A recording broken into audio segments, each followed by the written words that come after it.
വജ്ര. രചന ഹിമാനവീൻ. അവതരണം ഷാവുൽ മലയിൽ. എഡിറ്റിംഗ് ഷെരീജ് പൂനൂർ. നിർമ്മാണം PNR ക്രിയേഷൻസ്. എത്ര ദേഷ്യം കാണിച്ചാലും എൻ്റെ വജ്രയ്ക്ക് എന്നെ അകറ്റി നിർത്താൻ കഴിയില്ലല്ലോടാ എന്നായിരുന്നു ആ മുഖഭാവം. കാണാം വീറോടെ വെല്ലുവിളിച്ച് എബിൻ്റെ കണ്ണുകളും. ഗ്രൗണ്ടിലേക്ക് പോയ എബിയെ കാണാനില്ലാതെ എൻ്റെ കണ്ണുകൾ പരിഭവിക്കുമ്പോഴും സ്റ്റാഫ് റൂമിൽ നിന്ന് പ്രണവ് എപ്പോൾ വേണമെങ്കിലും തിരികെ എത്താമെന്ന ചിന്ത മനസ്സിനെ അലട്ടിയിരുന്നു. പ്രണവിനോട് തുറന്നു പറയാൻ ധൈര്യം സംഭരിക്കുമ്പോഴും വല്ലാത്തൊരു ഭയം നിറയുന്നുണ്ടുള്ളിൽ. ആ ഒരു ലോകം താനും ബഷിയുമാണ്. തിരിച്ചു അത് അങ്ങനെ തന്നെയാണെന്ന് ഉറച്ചു വിശ്വസിക്കുന്നവൻ എബിയെ പെട്ടെന്നൊന്ന് ആക്സെപ്റ്റ് ചെയ്യാൻ തയ്യാറാവില്ലെന്നൊരു നെഗറ്റീവ് ചിന്ത വന്നു പോകുന്നുണ്ട് എപ്പോഴും. രണ്ടാൾക്കിടയിൽ കിടന്ന് ശ്വാസം മുട്ടുന്നുണ്ട് എനിക്ക്. എങ്കിലും എബി എനിക്ക് വേണ്ടി ഒത്തിരി ഒഴിഞ്ഞു മാറി നിൽക്കുന്നുണ്ട്. ഇന്നൊരു നിമിഷം ആ മുഖം തന്നിൽ നിന്ന് തിരിച്ചപ്പോൾ ശരിക്കും വേദനിച്ചു. അപ്പോൾ എത്ര നാൾ എബി ഇത്ര വിഷമിച്ച് കാണും. പുറത്തുനിന്ന് കാണാനുള്ള പല അവസരങ്ങളും മനഃപൂർവ്വം അല്ലെങ്കിൽ കൂടിയും ഇല്ലാതാക്കുന്ന പ്രണവ് തന്നെയാണ്. എന്ത് ചെയ്യാനാണ് താൻ? എൻ്റെ കാലിൽ ഒരു മുള്ളുകോർന്ന പോലും സഹിക്കാത്തവനെ എങ്ങനെയാണ് താൻ ഒഴിവാക്കി നിർത്തുന്നത്? നെടുവീർപ്പെട്ടുകൊണ്ട് മുഖമുയർത്തി നോക്കുമ്പോൾ ഗ്രൗണ്ടിൽ നിന്ന് കയറുന്ന എബിയെ കണ്ടു. ശരീരത്തിലേക്ക് മനസ്സിലേക്ക് വല്ലാത്തൊരു ഊർജം പാഞ്ഞു കയറി. കണ്ണുകൾ തിളങ്ങുന്ന കാഴ്ചയിൽ അവൻ പതിയുമ്പോഴാണ് ജനലരികിലേക്ക് ആ നോട്ടം എത്തുന്നുണ്ടോ എന്ന് കൊതിയോടെ ഞാൻ നോക്കിയിരുന്നു. ഇല്ല, നോക്കിയതേയില്ല. എബി, എന്നിൽ നിന്നൊരു നേരത്തെ വിളി ഉയരുന്നുണ്ട്. അവനത് കേൾക്കുന്നില്ലേ? പ്രതിഷേധിക്കുകയാണോ? എനിക്കെന്നെ മനസ്സിലാവാതെ പോകുന്നുണ്ട് എബി. കണ്ണിൽ പൊടിഞ്ഞുടങ്ങിയ നീർത്തുള്ളിയെ ധൃതിയിൽ തട്ടിമാറ്റുമ്പോഴേക്കും ബഷീറിന്റെ വിളി കേട്ടു. സ്റ്റാഫ് റൂം കഴിഞ്ഞുള്ള കോറിഡോറിന് ഇടതുവശത്തുള്ള ചെറിയൊരു റൂമുണ്ട്. പഴയ ചില റെക്കോർഡുകളും മുൻകാലങ്ങളിൽ നടത്തിയിട്ടുള്ള സെമിനാറുകളുടെയും അസൈൻമെന്റുകളുടെയും റെഫറൻസ് ഫയലുകളൊക്കെ സൂക്ഷിച്ചിരുന്ന വളരെ ചെറിയൊരു റൂം. സ്റ്റാഫ് റൂമിൽ നിന്ന് റെക്കോർഡ്സ് എടുത്തു വരും വഴി ആരും കാണാതിനുള്ളിലേക്ക് കയറിയതാണ് പ്രണവ്. കയ്യിലുള്ള ബാക്കി ബുക്കുകളെല്ലാം ചെറിയ ഷെൽഫിന് മുകളിലേക്ക് വെച്ച് വജ്രയുടെ റെക്കോർഡ് മാത്രം കയ്യിലെടുത്ത് ആ പേരിലൂടെ വിരലോടിച്ച് നിൽക്കുകയായിരുന്നു പ്രണവ്. നെഞ്ചിൽ നിറഞ്ഞു കവിയുന്ന അവളോടുള്ള പ്രണയം ഹൃദയമിടിപ്പിന് ഉച്ചസ്ഥായിയിൽ എത്തിച്ചിട്ടുണ്ട്. അവൻ പോലും അറിയാതെ അവൻ്റെ കണ്ണ് നിറഞ്ഞിരുന്നു. എനിക്കറിയില്ലടി ഞാനിനി എന്ത് ചെയ്യുന്നു. നീ എന്നെ വെറുക്കുന്ന നിമിഷത്തെ, എല്ലാം അറിയുന്ന ദിവസത്തെ എങ്ങനെ നേരിടുമെന്ന് എനിക്കറിയില്ല. പറ്റിപ്പോയി. ഇനിയൊരു തിരിച്ചുവരവില്ലാത്ത പോലെ ഈ തെറ്റനിലേക്ക് ചേർന്നു പോയി. അന്ന് വൈകുന്നേരം ഒരുമിച്ച് ലൈബ്രറിയിൽ പോയി വരുന്ന നേരം, ഇടവഴി തിരിഞ്ഞു കയറുന്ന നേരത്ത് പാമ്പിനെ കണ്ട് നീ എൻ്റെ നെഞ്ചിലേക്ക് ചേർന്ന് നിന്ന ദിവസം, എൻ്റെ ഹൃദയം ഉച്ചത്തിൽ മിടിച്ച് എന്തുകൊണ്ടാണെന്ന് ആലോചിച്ച് ആ രാത്രി ഞാൻ ഉറങ്ങിയിട്ടില്ല. പിറ്റേന്ന് എൻ്റെ വീട്ടിൽ വെച്ച് പിറന്നാൾ കേക്ക് നീ എൻ്റെ വായിലേക്ക് വെച്ച നേരം, ചുണ്ടിലറിഞ്ഞ നിൻ്റെ വിരലുകളുടെ ചൂടിൽ ഞാനൊന്നാകെ ഒരുങ്ങിയപ്പോൾ തിരികെ നിനക്ക് ഞാനും ആ മധുരത്തിലൊരു പാതി തിരിച്ചു തന്ന നിമിഷം, കുസൃതി എന്നോണം നീ എൻ്റെ വിരലിൽ പല്ലുകൾ ആഴ്ത്തിയപ്പോൾ അതുവരെ ഇല്ലാത്തൊരു തളർച്ച ഞാൻ അറിഞ്ഞു. മനസ്സ് ഒരു പട്ടം പോലെ ദിശയറിയാതെ ലക്ഷ്യമറിയാതെ പറന്നുയർന്നു. നിലതെറ്റി വീണുപോയി ഞാൻ നിന്നോടുള്ള പ്രണയത്തിലേക്ക്. നിന്റെ ഉള്ളിൽ എനിക്കുള്ള സ്ഥാനം ആർത്തു പറഞ്ഞുകൊണ്ട് ഞാൻ എൻ്റെ മനസ്സിനെ തള്ളിച്ചതച്ചു. ചോര വാർന്നൊഴുകിയിട്ടും നിന്നെ വേണമെന്ന് തന്നെ അത് പുലമ്പിക്കൊണ്ടിരുന്നു. എനിക്കിനിതിൽ നിന്നും പിന്മാറാൻ കഴിയില്ല വജ്ര. അതെൻ്റെ ആത്മാവിനടിത്തട്ടിലേക്ക് എത്തിക്കഴിഞ്ഞു. പക്വതയില്ലായ്മയല്ല ഇത്. നിന്നോടുള്ള ഇഷ്ടത്തിൻ്റെ അങ്ങേയറ്റത്ത് തിരിക്കുന്നു ഞാൻ. ഭക്ഷ്യൊഴിച്ച് മറ്റാരും കൂടുതൽ അടുപ്പത്തോടെ നിന്റെ കണ്ണിൽ പതിയുന്നോ, നീ ആരുടെയെങ്കിലും കണ്ണിൽ പതിയുന്നോ സഹിക്കാൻ കഴിയാത്ത ലെവലിലേക്ക് നിന്റെ പ്രണവ് മാറിപ്പോയി. അവൻ്റെ 6-ാം വിരലെടുത്ത് വജ്ര എന്ന പേരിനെ ചുറ്റും ചലിപ്പിക്കുമ്പോൾ അവൻ്റെ മനസ്സിൽ അവിടെ കണ്ണുകളിൽ സ്പർശിക്കുന്ന അനുഭൂതിയായിരുന്നു. എല്ലാവരും വെറുക്കുന്ന ഈ വിരൽ നിനക്ക് അത്രയും പ്രിയപ്പെട്ടതല്ലേ? തറവാടിൻ്റെ വേരിറക്കാൻ കാരണമാകുമെന്ന് മുത്തശ്ശൻ പറഞ്ഞ ഈ വൈകല്യം നിന്റെ കണ്ണിൽ ഒരിക്കലും അറപ്പോ സഹതാപമോ നിറച്ചിട്ടില്ല. അപ്പോൾ കുറച്ച് വർഷം എടുത്താലും എൻ്റെ ഈ സന്തോഷവും നീ അംഗീകരിക്കും. എനിക്ക് പ്രതീക്ഷയുണ്ട്. അങ്ങനെ മതി വജ്ര. നമ്മൾ ഒരുമിച്ചാൽ മതി. നമ്മൾ തമ്മിൽ പ്രണയിച്ചാൽ മതി. നമ്മൾ ഒന്നു ചേർന്നാൽ മതി. ഇതെൻ്റെ തീരുമാനമാണ്. ആദ്യം വെറുപ്പ് തോന്നിയാലും ആട്ടിയകറ്റിയാലും നിനക്കിനെ വിട്ടു നിൽക്കാൻ പറ്റില്ല. എനിക്കറിയാമത്. അവൻ എബി നിന്നോട് വഴക്കുണ്ടാക്കാൻ വരുമ്പോഴൊക്കെ നീ എന്നെ തടഞ്ഞു നിർത്തേണ്ട വജ്ര. എനിക്ക് ഇഷ്ടമല്ലത്.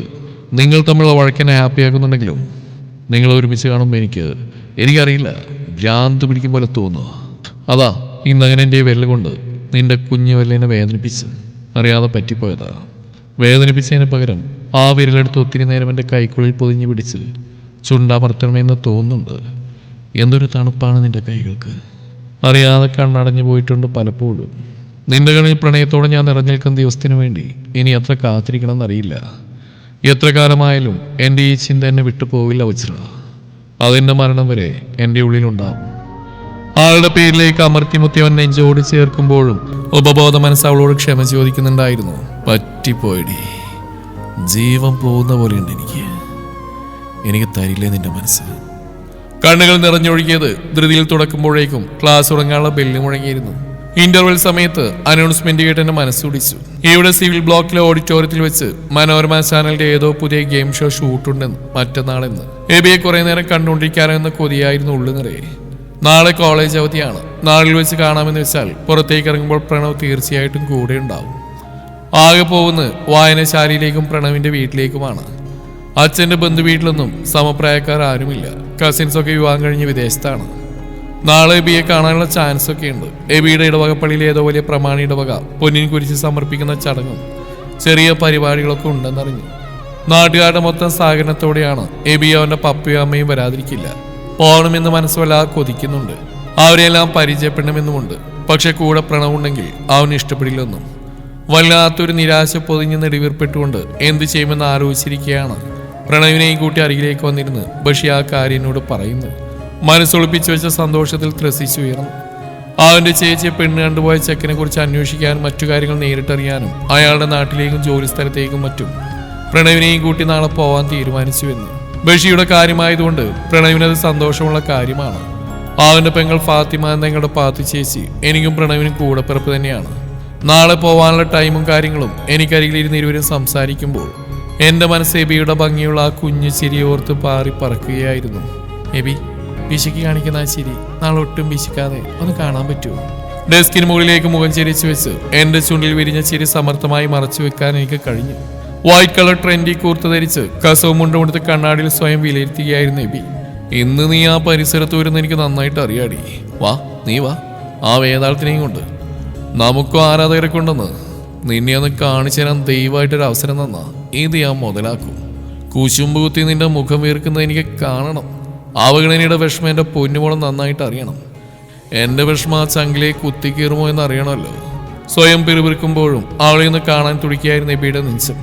പപ്പയ്ക്കും അമ്മയ്ക്കും അവളെ പരിചയപ്പെടുത്താൻ കഴിഞ്ഞെങ്കിലെന്ന അത്യാഗ്രഹവും ഉള്ളിലുണ്ട്. പള്ളിപ്പറമ്പിലെത്തി കാറിൽ നിന്നിറങ്ങി ഡോർ ക്ലോസ് ചെയ്ത് ലോക്ക് ചെയ്യാൻ കീഴടക്കുന്ന നേരത്ത് അലസമായി തെന്നി അവന്റെ കണ്ണുകൾ ആ കാഴ്ചയിൽ കുരുങ്ങി നിന്നു. സിരകളിലേതോ മിന്നൽ പാഞ്ഞു കയറി. ഹൃദയമിടിപ്പതിന്റെ ഉച്ചസ്ഥായിലേക്ക് കുതിച്ചു. രോമകൂപങ്ങളിലേക്ക് പോലും പ്രണയത്തിന്റെ ഉന്മാദത്തരിപ്പ് പടർന്നു. ഒരു നിമിഷത്തേക്ക് കണ്ണടഞ്ഞുപോയി. അവന്റെ ചുണ്ടിൽ അതിമനോഹരമായ ചിരി വിരിഞ്ഞു. ആ ചിരിയോടെ തന്നെ വലം കൈയറിയാതെ ഇടനെഞ്ചിലേക്ക് ചേർത്ത് വെച്ചു. കണ്ണു തുറന്ന് ശ്വാസമൊന്ന് നീട്ടിയെടുത്തു. അഴകോടെ മിഴിവോടെ കാഴ്ചയിൽ നിറഞ്ഞു നിൽക്കുകയാണവൾ വജ്ര. ഇളം മഞ്ഞ ചുരിദാറിൽ അവളൊരു സൂര്യകാന്തിയെപ്പോലെ തിളങ്ങുന്നു. പേരുപോലെ വജ്രമായി കണ്ണിലേക്ക് തുളച്ച് കയറുന്നു. നെഞ്ചിനെ പ്രഹരിക്കുന്നു. എനിക്കെന്റെ മനസ്സിനെ ഒതുക്കി നിർത്താൻ കഴിയുന്നില്ലടി. നെഞ്ചരിച്ചൊരു പരുവാവുന്നുണ്ട്. നീ എന്നെ ഇങ്ങനെ കൊല്ലാതെ കൊല്ലുമെന്ന് അറിഞ്ഞില്ല. വന്നാ മൈൻഡിയാതെ വിഷമിപ്പിക്കണമെന്ന് കരുതി വന്നിട്ട് പോ. എന്റെ കണ്ണ് തന്നെ എന്നെ ചതിക്കെന്ന് ഉറപ്പായി. ഒരു കൈ കൊണ്ട് മുടിയൊന്ന് തഴി മറ്റെങ്ങോട്ടോ നോക്കി പിറുപിറുക്കുമ്പോഴും ഇടം കണ്ടിട്ട് നോക്കുന്ന അവളെ തന്നെ. കാറ്റിലുലയുന്ന മുടിയിഴകൾ മാടിയൊതുക്കി കൂടെയുള്ള ഏതൊക്കെയോ സ്ത്രീകളോട് ചിരിച്ച് സംസാരിച്ച് പള്ളിമുറ്റത്തേക്ക് വരുന്നവളെ കണ്ട് എബി കാറിൽ ഓക്കിയാൻ പോലും മറന്ന് അതേ നിൽപ്പ് നിന്നു. മുന്നോട്ട് നടക്കാതെ തറഞ്ഞു നിൽക്കുന്ന അവനെ കണ്ട് പപ്പയും അമ്മയും നെറ്റിയൊളിച്ച് പരസ്പരം നോക്കി. ശേഷം അവന്റെ ദൃഷ്ടി പതിഞ്ഞെടുത്തേക്കും. ഇരുവരുടെയും ചുണ്ടിൽ പതിയെ ചിരി തെളിഞ്ഞു. മകന്റെ മനസ്സ് പിടിച്ചടക്കിയ പെൺകുട്ടി വജ്ര, നമ്മുടെ എബിയുടെ പെണ്ണ്. കുസൃതിയോടെ അങ്ങേയറ്റത്തെ സ്നേഹത്തോടെ രണ്ടുപേരും കണ്ണുകൾ കൊണ്ട് പരസ്പരം പറഞ്ഞതായിരുന്നു. മോനെ എബിക്കുട്ടാ, ഒരു വയത്തിലൊക്കെ വായി നോക്കടാ. ഇതേ വള്ളിപ്പറമ്പാ, നല്ല അസല് തല്ലി കിട്ടും. അപ്പനാണ് മോനാണെന്നൊന്നും ആ സമയത്ത് ഞാൻ ഓർക്കുകയില്ല കേട്ടോ. ഞാൻ ഓടുമെന്ന് പറഞ്ഞാൽ ഓടും. എന്റെ തടി എനിക്ക് കാത്തല്ലേ പറ്റൂ. മാത്യൂസ് പറഞ്ഞു കേട്ടി ഞെട്ടി അവളിൽ നിന്ന് ഓട്ടം മാറ്റി ജാളിത മറച്ചു വെച്ച് അയാളെ കൂർപ്പിച്ചെന്ന് നോക്കി. ചിരി കടിച്ചു പിടിച്ച് നിൽക്കുകയാണ് അമ്മ ചിത്ര. ആരിത് പറയുന്നു? പണ്ട് ഉത്സവത്തിനെനിക്ക് ദേ ഈ കാമുകിയുടെ കൈ പിടിച്ചു വെച്ച് ബലമായിട്ട് ലവ് ലെറ്റർ കേൾപ്പിച്ച മഹാത്മാവോ? ദേ പാപ്പ, ചുമ്മാ ചൊറിയാൻ വരില്ലേ? ഞാൻ നോക്കുന്നില്ല തന്നെ. ലോകത്തെങ്കിലാത്ത ജാടയാ. എന്നാ പിന്നെ പപ്പയുടെ മോന് അതിനങ്ങ് അപ്പുറത്തെ വാശിയുണ്ടെന്ന് കൂട്ടിക്കോ. കൃത്രിമ ദേഷ്യത്തോടെ പറഞ്ഞ് പുച്ഛഭാഗത്തോടെ മുഖം വെട്ടിക്കുമ്പോഴും മനസ്സെപ്പോഴോ ഓടിപ്പാഞ്ഞവിടെ കവിളിൽ ചുണ്ടിയേർത്തിരുന്നു. ശ്വാസം മുട്ടും പോലെ നെഞ്ചിലേക്ക് പൊതിഞ്ഞ് പിടിച്ചിരുന്നു. പുറത്തേക്ക് ചാടാനൊരുങ്ങിയ ചിരിയെ കഷ്ടപ്പെട്ട് ചുണ്ടിനകത്ത് പിടിച്ചടക്കി വെക്കുമ്പോഴാണ് പെട്ടെന്ന് തലച്ചോറിലേക്ക് ആ പേര് പാഞ്ഞു കയറിയത്. പ്രണവ്, അവൻ വന്നിട്ടില്ലപ്പോ? നിമിഷ നേരം കൊണ്ട് ആ ഗ്രൗണ്ട് ചുറ്റും അവന്റെ കണ്ണോടി പാഞ്ഞു. ഇല്ല, പരിസരത്തെങ്ങും അവനില്ല. അവന്റെ നെഞ്ചിൽ ആ സന്തോഷത്തിന്റെ പഞ്ചാരി ഉയർന്നു. അടയ്ക്കാനാവാത്ത സന്തോഷം. ചുണ്ട് കടിച്ചു പിടിച്ച് ചിരിയൊതുക്കി കാറിൽ ലോക്ക് ചെയ്യുമ്പോൾ പപ്പയമ്മയും കളിയാക്കി ചിരിക്കുന്നുണ്ട്. എന്റെ പെണ്ണിനാകെ കത്ത് കൊടുക്കുമ്പോഴേ കൊലകൊമ്പന്മാരായ അവിടെ ആങ്ങളമാരായിരുന്നു ആ പരിസരത്തൊക്കെ. അവരുടെയൊക്കെ കണ്ണി പൊടിയിട്ട് അവരുടെ കയ്യിലത് എത്തിയെങ്കിലേ അത് ഈ മാത്യൂസിന്റെ ചങ്കുറപ്പാ. അല്ലാതെ ചിലരെ പോലെ പ്രേമം പറയാൻ നാളും മുഹൂർത്തമൊന്നും വേണ്ട. സകല സുനാമിയും കഴിയാൻ കാത്തുനിന്നിട്ടില്ല ഞാൻ. മണ്ണും ചാരിന്നവൻ പെണ്ണും കൊണ്ടുപോകേണ്ട അവസ്ഥ ഉണ്ടാക്കാതെ പറയേണ്ട സമയത്ത് പോയി പറയാൻ പറ്റണം. എടോടാ വാശിക്കാരൻ മോനെ. ദേ പപ്പാ.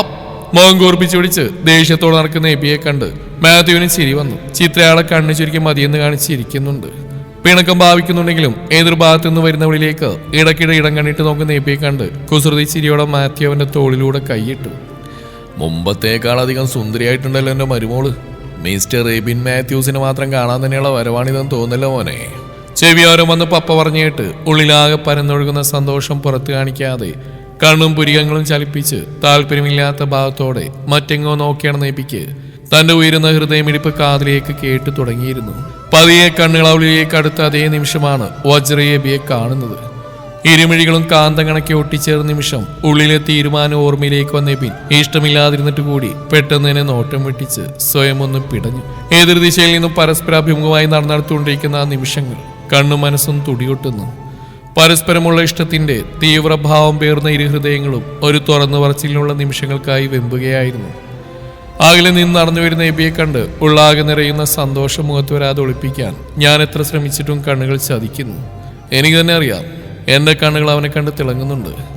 ആശങ്കയില്ലാതെ വേവലാതിയില്ലാതെ അവനെ കണ്ടുകൊണ്ടിരിക്കാൻ ഇതുപോലെ കിട്ടിയ ഈ ദിവസത്തെ ആഘോഷിക്കുകയാണ് നെഞ്ച്. പിടക്കുന്നുണ്ട് വല്ലാതെ. ഒന്നടങ്ങി എൻ്റെ നെഞ്ച്. നീ അവൻ്റെ പേരിങ്ങനെ വിളിക്കുമ്പോഴേ വിറച്ചോണ്ടൊരു അക്ഷരം എനിക്ക് പറയാൻ കഴിഞ്ഞൊന്നുമില്ല. എനിക്കിന്ന് അവനോട് സംസാരിക്കണം, ആ മനസ്സിലുള്ള കേൾക്കണം.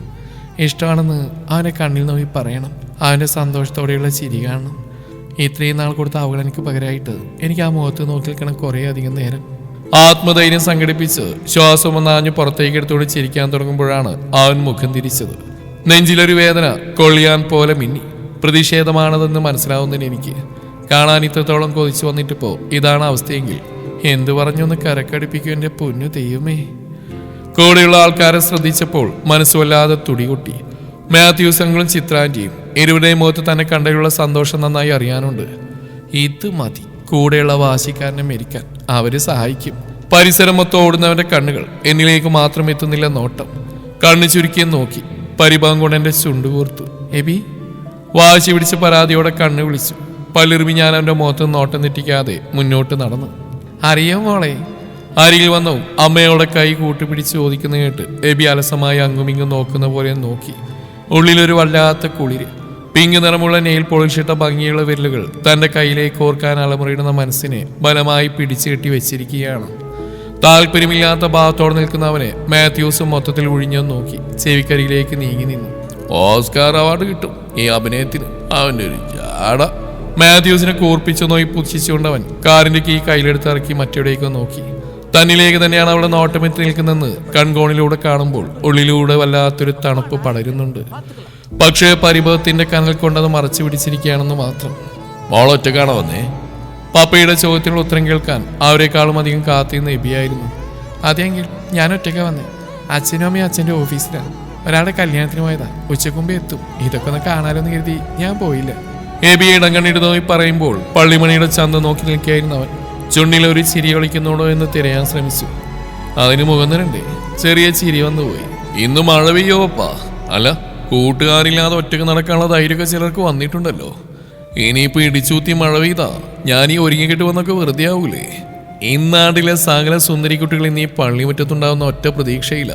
റെക്കോർഡും പ്രൊജക്റ്റും ഒക്കെ അവിടെ ഇട്ട് ഇങ്ങോട്ട് ഓടി വന്നേ. ഒരു 50 കിലോ പുച്ഛം വാരിപ്പൊത്തി അതിലൊരു 100 കിലോ പരിഭ ഒളിപ്പിച്ച് കുത്തിപ്പറഞ്ഞവനെ അങ്കിളും ആനി കുറുമ്പോടെ കണ്ണുകൊണ്ട് വിലക്കി ചിരി അടിച്ചു പിടിച്ച് നിൽക്കുമ്പോൾ ഞാൻ ആ മുഖത്തേക്ക് ദയിപ്പിക്കും പോലെ നോക്കി. ഈ തവണ മുഖം തിരിച്ചിട്ടില്ല അവൻ. എന്റെ കണ്ണിലേക്ക് ശരം തൊടുത്തിവിട്ട് വരെ നോട്ടമെറിഞ്ഞ് നിൽക്കുകയാണ്. ആ നിമിഷം ദേഷ്യവും വാശിയും സങ്കടവും അതിനൊക്കെ മുകളിൽ എനിക്ക് അവനോടുള്ള ഇഷ്ടവും നിറച്ച് അവന് മാത്രം കാണുന്ന രീതിയിൽ പോടായെന്ന് ചുണ്ടനക്കി. നീ ഓടി എന്ന് തിരികെ അവന്. പക്ഷേ നിമിഷ നേരം കൊണ്ട് ആ കണ്ണുകളിൽ കുസൃതി തെളിഞ്ഞു തുടങ്ങുന്നത് ഞാൻ കണ്ടിരുന്നു. അതിന്റെ പ്രതിഫലം എന്നോണം എന്റെ ചുണ്ടിലൊരു ചിരി പുറത്തിയാണ് മടിച്ചുകൊണ്ട് ഒളിഞ്ഞു നിന്നു. എന്റെ പൊന്നു മോളെ, നീ അവന്റെ വിടുവായത്തം കേട്ട് ഗർവിക്കല്ലേ? കാറിന്നിറങ്ങിയപ്പോൾ അവന്റെ നിൽ അത്ര പറഞ്ഞപ്പോഴേക്കും പപ്പയുടെ വായ പൊത്തിപ്പിടിച്ചിരുന്ന എബി. ഞാൻ അവനെ സംശയത്തോടെ നോക്കി. ചുണ്ടുകൊട്ടി മുഖം തിരിക്കുമ്പോഴും അവനിൽ കാണുന്ന ജാളിത നടന്നത് എന്തായിരിക്കുമെന്ന് എനിക്ക് കാട്ടിത്തരുന്നുണ്ട്. ചെറിയ നാണം എന്റെ ചിരിയിൽ കലർന്നു. സമർത്ഥമായി ഞാനത് ഒളിപ്പിച്ചു വെച്ചു. പ്രണവും ബഷീറും ബഷീറിന്റെ ചേച്ചിയുടെ കല്യാണാലോചന കാര്യത്തിൽ ഒരുമിച്ച് പോയതാങ്കിൾ. അല്പം ദൂരമുണ്ട്. അപ്പം ഞാനിങ്ങോട്ട് ഈ കാഴ്ചകളൊന്നും അങ്ങനെ വിട്ടിടാൻ പറ്റില്ലല്ലോ. പള്ളിയുടെ ചുറ്റുവട്ട ആൾക്കാരെ ഒന്ന് ഓടിച്ചു നോക്കി ആന്റിയുടെ കയ്യിൽ പിടിച്ചുകൊണ്ട് പറഞ്ഞപ്പോൾ കൺകോണിൽ ഞാൻ കാണുന്നുണ്ടായിരുന്നു എനിക്ക് വേണ്ടി മാത്രം വിരിഞ്ഞ മനോഹരമായ കുഞ്ഞു ചിരി. അങ്കിളും ആന്റിയും വീട്ടിലെ വിശേഷങ്ങളും അച്ഛൻ്റെ ജോലിക്കാര്യങ്ങളൊക്കെ ചോദിച്ചറിയുമ്പോൾ എന്തെന്നില്ലാത്ത സന്തോഷം തോന്നി എനിക്ക്. തൊട്ടരികിൽ എന്നെ മാത്രം കേൾക്കാനായി 1000 കാതുകൾ മതിയാവില്ലെന്ന പോലെ കൊതിയോടെ നിൽക്കുന്നവനെ നോക്കാതെ നോക്കിയിരുന്നത് ഞാൻ എന്നെ തന്നെ സന്തോഷിപ്പിക്കുകയാണെന്ന് തോന്നി. നാളുകൾക്ക് ശേഷം ഞാൻ എനിക്ക് വേണ്ടി മാത്രം നീക്കിവെച്ച ആസ്വദിക്കുന്ന നിമിഷം. എങ്ങനെയാണ് ഇവിടെ വെച്ച് തനിച്ചോ സംസാരിക്കുകയെന്ന് മനസ്സാവലാതി പൂണ്ട് നിൽക്കെ എബിയെ മറ്റാരോ നീട്ടി വിളിക്കുന്ന കേട്ടു. തിരിഞ്ഞു നോക്കുമ്പോൾ ഒരു പെൺകുട്ടിയാണ്. വെളുത്ത ചുരിദാറിഞ്ഞൊരു കൊച്ചു സുന്ദരി പെൺകുട്ടി. എന്റെ ഈശോയെ, ആരിത്? ജെനിയോ? How are you? ഇതെപ്പോ എത്തി ബാംഗ്ലൂരിന്ന്? നീട്ടി പിടിച്ച് അവളുടെ കയ്യിലേക്ക് കൈ ചേർത്ത് വെച്ചുകൊണ്ട് ചോദിക്കുന്ന എബിയെ നോക്കി എന്തിനെന്നറിയാതെ ഞാനൊന്ന് ഇടിവേർപ്പെട്ടു. തുടരും ഈ കഥയുടെ ബാക്കി ഭാഗം നാളെ ഇതേ സമയം.